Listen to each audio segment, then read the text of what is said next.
Good morning student. जैसा कि आप लोगों को पता है कि हम जो आपको चैप्टर पढ़ा रहे हैं उसका नाम है वेजेस एंड इंसेंटिव। इसका मतलब ये हुआ कि श्रम तथा प्रोत्साहन योजनाएं। तो श्रम तथा प्रोत्साहन योजनाएं में हमने कुछ चीज़ें आप लोगों को बता दिया था।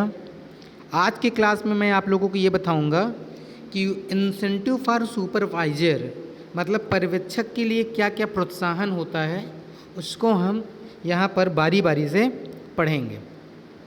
तो देखिए, जैसा कि आप लोग जानते हैं कि किसी भी इंडस्ट्री में या किसी भी कंपनी में या किसी भी फैक्ट्री में जो एम्प्लॉई या जो कर्मचारी या जो श्रमिक काम कर रहे हैं उनके लिए कुछ प्रोत्साहन योजनाएं चलाई जाती हैं। ये योजनाएं उस एम्प्लॉई को क्या करती हैं, मोटिवेट करती हैं, उस एम्प्लॉइयों को मोटिवेट करती हैं। तो ये प्रोत्साहन योजनाएं समय समय पर दी जाती है। तो जैसे यहाँ पर देखिए लिखा हुआ है, पर्यवेक्षक स्टाफ को उस कार्य पर प्रोत्साहन का भुगतान किया जा सकता है जिसके लिए वह उत्तरदायी होता है।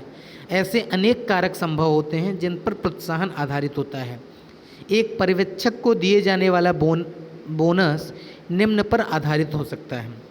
तो देखिए, जैसे किसी भी इंडस्ट्री में क्या होता है, जब कोई एम्प्लॉय काम करता है तो उसे क्या किया जाता है, बोनस के रूप में कभी कभी प्रदान किया जाता है।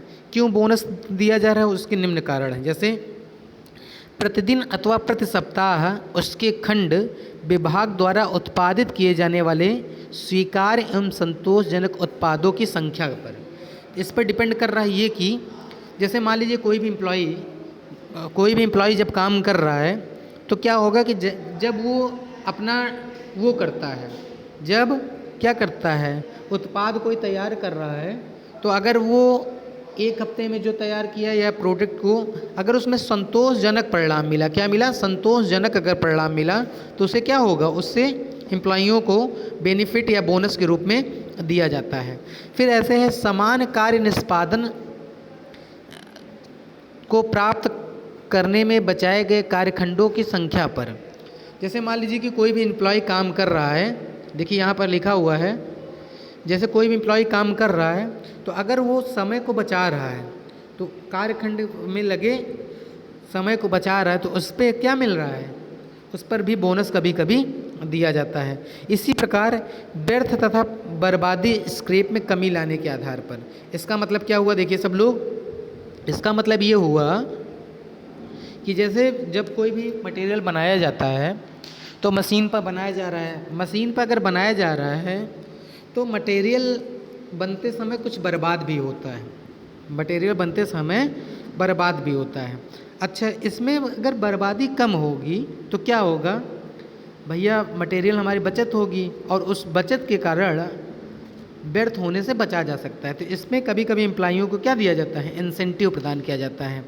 नेक्स्ट पॉइंट चौथा, जैसे डी पॉइंट कह रहा है, इसमें डी पॉइंट की बात करते हैं हम, डी पॉइंट की बात करते हैं। तो इसमें बता रहा है संगठन के लिए शुद्ध लागत में कमी लाने आधार पर। फिर ऐसे ई पॉइंट है कर्मचारी श्रमिकों के अभिष्टम सदुपयोग के आधार पर। और नेक्स्ट है आदेशों की संख्या के आधार पर जिनकी केस डिलीवरी समय पर की गई। ये छठा पॉइंट बहुत इंपॉर्टेंट है। छठा पॉइंट ये कह रहा है हमारा, छठा पॉइंट ये कह रहा है आदेशों की संख्या के आधार पर जिनकी केस डिलीवरी समय पर दी गई। इसका मतलब ये हुआ कि जैसे मार्केट में कोई भी चीज़ों की ज़रूरत है और उसे समय पर मंगाया गया, तो समय पर अगर मंगा लिया गया और डिलीवरी समय पर हो गई, तो ऐसे क्या होती है, ऐसी कंपनी की, ऐसे ब्रांड की डिमांड हमेशा मार्केट में रहती है। तो इसके लिए क्या होता है, कभी कभी इंसेंटिव के रूप में प्रदान किया जाता है। तो ये हमारे इंसेंटिव क्यों दिया जा रहा है उसके बारे में हमने यहाँ पर समझाया आपको। अब मैं आपको ये बताने चल रहा हूँ कि अप्रत्यक्ष श्रम के लिए प्रोत्साहन क्या होता है और इसके कौन कौन से कारक होते हैं, ये हम विस्तार से बताने चल रहे हैं। तो देखिए, जैसे लिखा हुआ है यहाँ पर एक डिफिनीशन लिखा हुआ है, क्या अप्रत्यक्ष श्रम को एक ऐसे व्यक्ति अथवा समूह द्वारा परिभाषित किया जा सकता है जो उत्पाद की आकृति, अथवा उसकी गुणवत्ता को प्रभावित करने के लिए कोई भौतिक प्रयास नहीं करता है, बल्कि उसका उत्पादन बढ़ाने में मदद करता है। इसका मतलब क्या हुआ? इनडायरेक्ट वेज में अगर हम बता रहे हैं, इनडायरेक्ट वेज में ये कह रहा है अप्रत्यक्ष श्रम को एक ऐसे व्यक्ति अथवा समूह द्वारा परिभाषित किया जा रहा है। क्या है? एक ऐसे व्यक्ति अथवा समूह द्वारा परिभाषित किया जा रहा है जो कि क्या करता है? जो कि उत्पादन को बढ़ाने में प्रयास कर रहा है, उत्पादन को बढ़ाने में मदद करता है।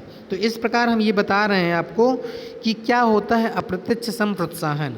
अब हम आपको बताएंगे कि कुछ वेतन प्रोत्साहन योजना होती है, कुछ वेतन प्रोत्साहन योजना है, उसको हम बताने चल रहे हैं। देखिए क्या है, उद्योग उपक्रम के व्यवस्था प्रबंधकों द्वारा दी जाने वाली वे सभी क्रियाएं जो कर्मचारियों के उत्पादन में व उत्पाद के लक्ष्यों को प्राप्त करने हेतु अधिक से अधिक प्रयास करने के लिए प्रेरित करता है, प्रोत्साहन कहलाती है।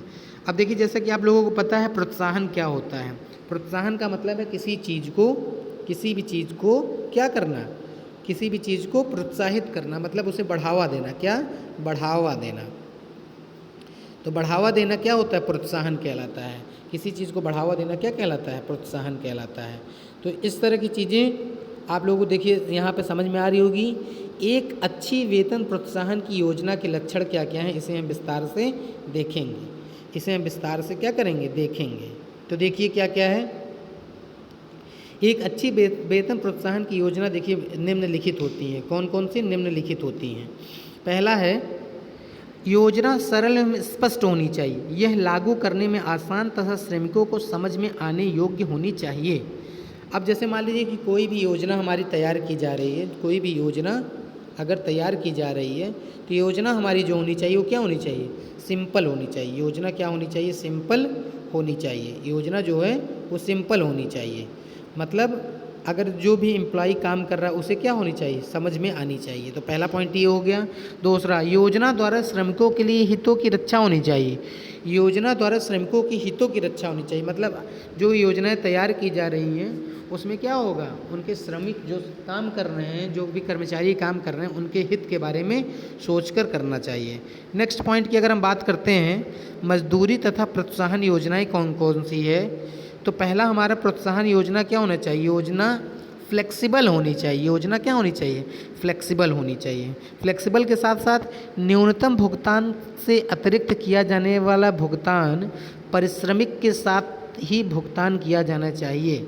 इसका मतलब ये है कि जैसे कभी कभी एक्स्ट्रा वर्क हो जाता है, किसी भी कंपनी में कभी कभी एक्स्ट्रा वर्क हो जाता है, तो इसके लिए उन्हें क्या होता है? एक्स्ट्रा पेमेंट दिया जाता है। क्या दिया जाता है? एक्स्ट्रा पेमेंट दिया जाता है। इसमें क्या होता है? एक्स्ट्रा पेमेंट मिलती है श्रमिक को। तो इस पॉइंट में ये बता रहा है कि जब भी हमारी सैलरी मिलेगी, सैलरी के साथ ही पारिश्रमिक श्रम जब मिलेगा तो उसी के साथ भी उसको भी इंक्लूड कर दिया जाएगा। उसे भी क्या करेंगे? उसे भी इंक्लूड कर देंगे। तो ये इसका मतलब हुआ। नेक्स्ट है, न्यूनतम भुगतान से अतिरिक्त किया जाने वाला पारिश्रमिक साथ ही भुगतान किया जाना चाहिए। हमने पॉइंट बता दिया, मेंशन कर दिया।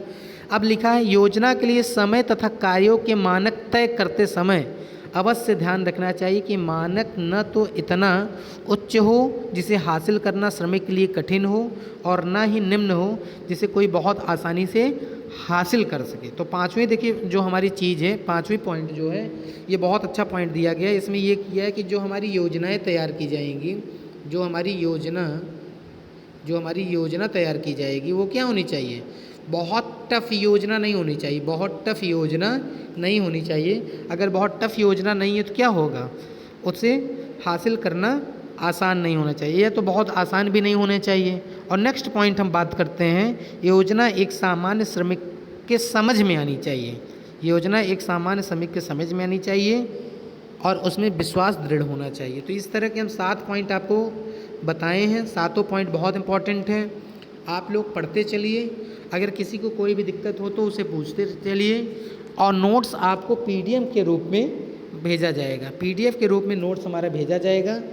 इसमें कुछ क्वेश्चंस ऐसे पूछे जाएंगे जैसे आपको पिछली क्लासों में बताए हैं कि जैसे पर्यवेक्षकों के लिए क्या प्रोत्साहन होता है, इस तरह का क्वेश्चन पूछ लिया जाएगा। या आपसे ये पूछ लिया जाएगा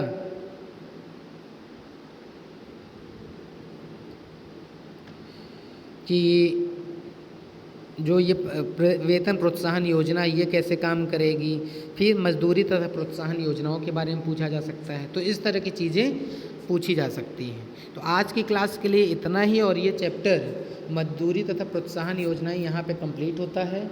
मैं आपको नेक्स्ट चैप्टर जो बताऊँगा स्टोर मैनेजमेंट के बारे में बताऊँगा और उसे डीप में पढ़ाऊँगा। Thank you class.